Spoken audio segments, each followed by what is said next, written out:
जय हिंद दोस्तों। आज के इस वीडियो में मैं आप सबसे बात करूंगा यूपी पुलिस एसआई की नई वैकेंसी के विषय में। जैसा कि आप सबको पता होगा, अप्रैल के लास्ट वीक में आप सबका नोटिफिकेशन जारी हो जाएगा। एसआई की पढ़ाई शुरू करने से पहले, एसआई की पढ़ाई करने से पहले आपको कुछ बातें जान लेनी चाहिए। जैसे कि जब इससे पहले 2021 में आपकी एसआई की वैकेंसी आई थी तो उसमें कट ऑफ किया गया था। फिजिकल के लिए क्या कट ऑफ था, उसके बाद जब आपका फाइनल कट ऑफ था तो फाइनल कट ऑफ किया गया था। उसके साथ साथ आपका जो एसआई की वैकेंसी आती है इसमें कंपटीशन कितना होता है, कितने बच्चे आवेदन करते हैं और आप किस तरीके से पढ़ाई करके यूपीएसआई की जॉब ले सकते हैं, आपको क्या पढ़ना है, क्या छोड़ना है, सारी चीज़ें आपको डे बाय डे इस चैनल के माध्यम से बताई जाएगी। आज के इस वीडियो में मैं आप सबको बताने का प्रयास करूंगा कि कौन कौन से छात्र इसमें आवेदन कर सकते हैं, एज कितनी होती है, एज में छूट मिलेगी या फिर नहीं मिलेगी, और उसके साथ साथ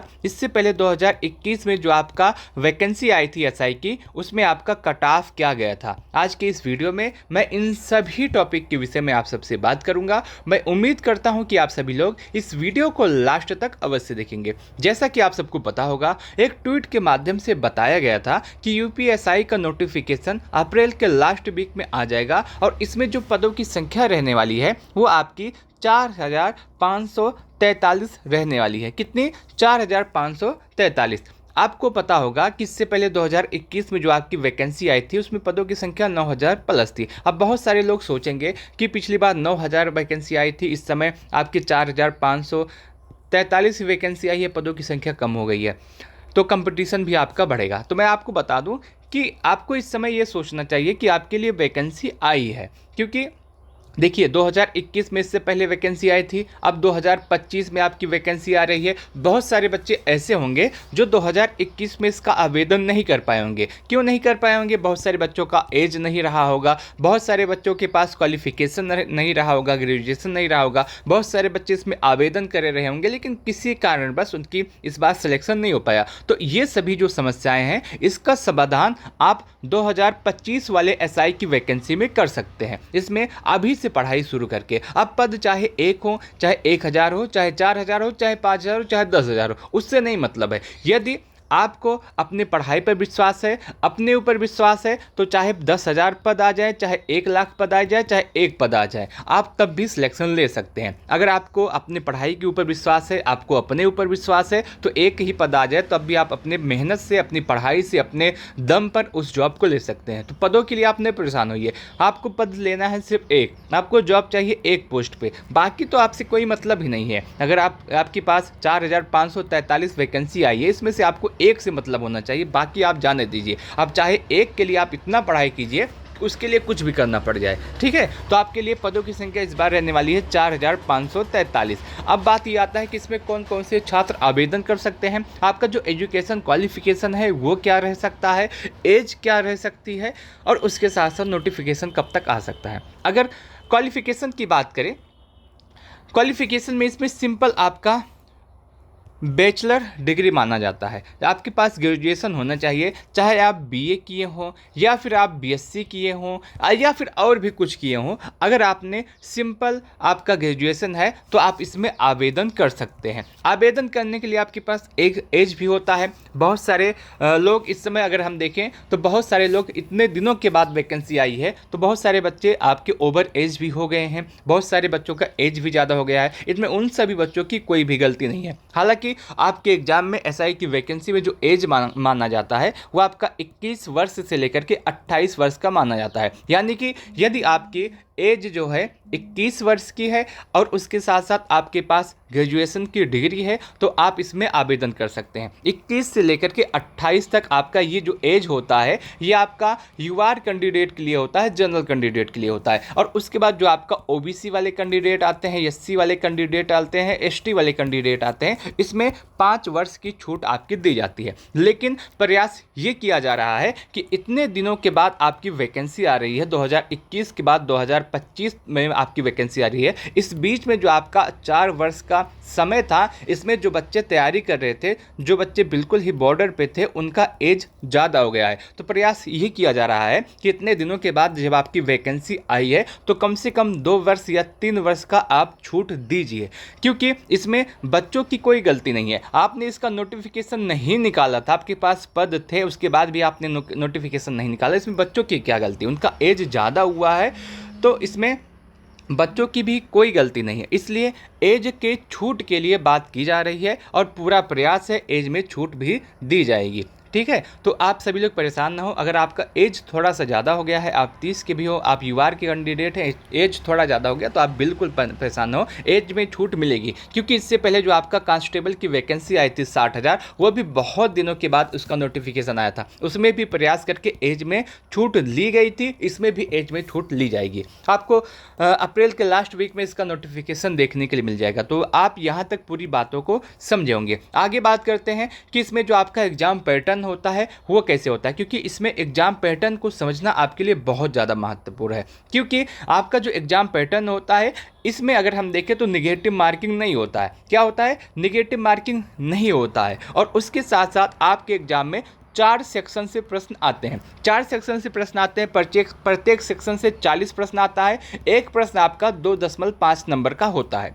ठीक है, अगर हम बात करें कि 4 सेक्शन कौन कौन से हैं जहां से इसमें प्रश्न आते हैं, तो आपका हिंदी से प्रश्न आता है, 40 प्रश्न आता है, 100 नंबर का होता है। यानी कि एक प्रश्न जो आपका होता है वो 2.5 नंबर का होता है। उसके बाद आपका बेसिक लॉ, जो आपका मूल विधि संविधान है, जनरल नॉलेज है, इससे भी 40 प्रश्न आते हैं, 100 नंबर का आता है। उसके बाद जो आपका मैथ है, मैथ से भी 40 प्रश्न आता है, 100 नंबर का। रीजनिंग है, रीजनिंग से भी 40 प्रश्न आता है, 100 नंबर का। यानी कि आपके पास टोटल 160 प्रश्न होते हैं। आपके 160 प्रश्नों को हल करने के लिए आपके पास 2 घंटे का समय होता है, और आपका पूरा 400 नंबर का पेपर होता है। यानी कि एक प्रश्न आपका कितना का होता है? 2.5 नंबर का। सबसे बड़ी बात यह है कि इसमें आपका निगेटिव मार्किंग नहीं होता है। क्या होता है? इसमें निगेटिव मार्किंग नहीं होता है। तो आपको जितने भी प्रश्न आपके सामने हैं, आपको सब अटेम्प्ट करके आना है। इसमें आपका जो सिलेक्शन का प्रोसेस यही है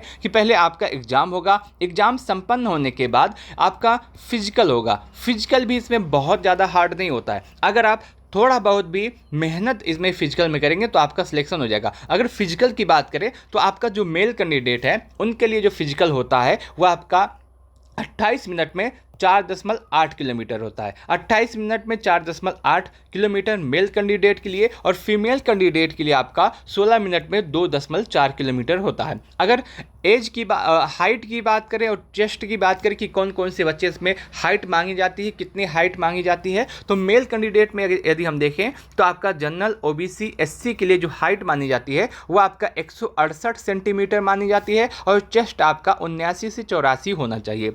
वहीं एसटी के लिए जो आपकी हाइट मानी जाती है वो 160 सेंटीमीटर मानी जाती है। फीमेल कैंडिडेट में जनरल, ओबीसी, एससी के लिए जो हाइट मानी जाती है वो आपका 152 सेंटीमीटर मानी जाती है, और एसटी के लिए फीमेल में 147 सेंटीमीटर मांगी जाती है। तो आपका ये पूरा हाइट का मामला है, ये आपका फिजिकल का मामला है। फिजिकल बहुत ज़्यादा हार्ड नहीं है, बहुत ही ईजी फिजिकल होता है। यदि आप पेपर में मेहनत कर लिए तो आपका फिजिकल आराम से निकल जाएगा। ऐसा फिजिकल है कि आप आराम से 1 हफ्ते या फिर 10 दिन या 20 दिन मेहनत करके इसमें आप निकाल सकते हैं। आपको मेन फोकस जो करना चाहिए वो आपके एग्जाम की तैयारी पे करना चाहिए। यदि आपका एग्जाम में अच्छा स्कोर होता है तो आपका सिलेक्शन अवश्य होगा। अच्छा स्कोर का सेंस ये है कि पिछली बार जो इसका कट ऑफ गया था, आपको वो भी देखना होगा कि पिछली बार इसका कट ऑफ कितना गया था, पेपर का लेवल क्या था, उसके बाद उसमें कट ऑफ कितना गया था, और आपको कितना टारगेट लेकर के चलना है जिससे आपका सिलेक्शन यूपीएससी की इस वैकेंसी में हो सके। अगर मैं पिछले बार के कट ऑफ को दिखाऊं तो पिछला बार का कट ऑफ आपके सामने ये स्क्रीन पर दिखा हुआ है। ये आपका पूरा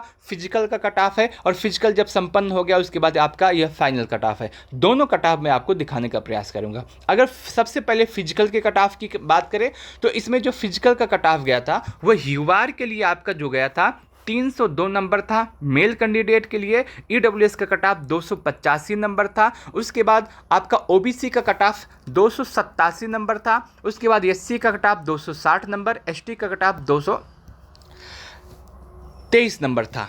कितना था 223 नंबर। ये आपका मेल कैंडिडेट का कट ऑफ है। उसके बाद अगर हम फीमेल कैंडिडेट की कट ऑफ की बात करें तो इसमें यूआर का कट ऑफ फीमेल में 278 नंबर गया था, और उसके बाद ओबीसी का कट ऑफ 263 नंबर था, उसके बाद एससी का कट ऑफ 233 नंबर, एसटी का कट ऑफ 200 नंबर आपका गया था। ये आपका पूरा पिछली बार का फिजिकल का कट ऑफ है। उसके बाद आपका जब फिजिकल संपन्न हुआ तो बहुत सारे बच्चे इसमें पास हुए तो नंबर आपका बढ़ा। नंबर अगर हम बात करें कि पिछली बार आपका जो है फाइनल कट ऑफ कितना गया था, तो पिछली बार जो आपका फाइनल कट ऑफ है यूआर के लिए जो आपका फाइनल कट ऑफ गया था वो 316 नंबर गया था। 316 नंबर का मतलब ये है कि लगभग 125 या 126 क्वेश्चन, यानी कि 160 जो प्रश्न आते हैं इसमें से 125 या 126 के आसपास पिछली बार आपका कट ऑफ गया था। 125 से 126 प्रश्न, और नंबर में बात करें तो आपका 316 नंबर, ये आपका यूआर का कट ऑफ है। उसके बाद ईडब्ल्यूएस का जो कट ऑफ गया था वो 304 नंबर गया था मेल कैंडिडेट के लिए। अब उसके बाद आपका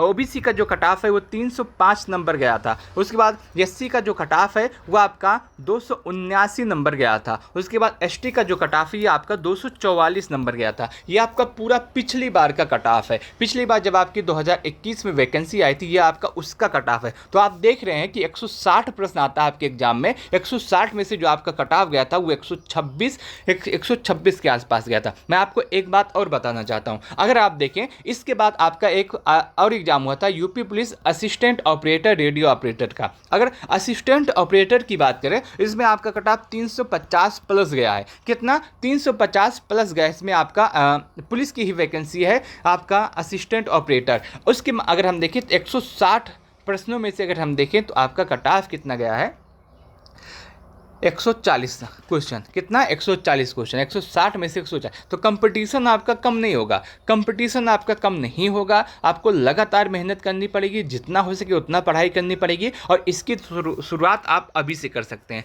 क्योंकि मैं आपको बता दूं जब नोटिफिकेशन आ जाता है, जब एग्ज़ाम डेट आता है उसके बाद तैयारी नहीं होती है। तैयारी तो वैकेंसी आने के पहले होती है, एग्ज़ाम डेट आने के पहले होती है। अगर हम एग्ज़ाम डेट की बात करें तो एग्ज़ाम डेट आने के बाद सिर्फ और सिर्फ रिवीजन होता है। वही बच्चा सिलेक्शन लेगा, वही बच्चा सफल होगा जो आपका लगातार मेहनत कर रहा हो, एग्जाम डेट और नोटिफिकेशन आने से पहले मेहनत कर रहा हो। तो आप सभी को अभी से लग जाना है, अभी से अपनी तैयारी शुरू कर देनी है। नोटिफिकेशन तो आपका अप्रैल में आएगा ही आएगा, उसके बाद आप देखें तो बहुत ज़्यादा समय भी नहीं दिया जाएगा। कांस्टेबल की बात करें तो आप इसमें देखे होंगे कि कितना जल्दी आपका पूरा एग्जाम हुआ था। उसके बाद एग्जाम जब आपका कैंसिल हुआ था उसके बाद जब आपका री एग्जाम हुआ वो भी आपका समय पे हो गया था। ठीक है, तो मैं उम्मीद करता हूं कि आपको आज का पूरा वीडियो समझ में आया होगा, आज की पूरी जानकारी आपको समझ में आई हुई, और यहाँ से एक आंकड़ा आपको लग गया होगा कि आपको टारगेट कितना करना है यूपीएसआई की जॉब पाने के लिए। अगर टारगेट की बात करें तो मैं आपको अभी से बता दूं कि आप टारगेट कम से कम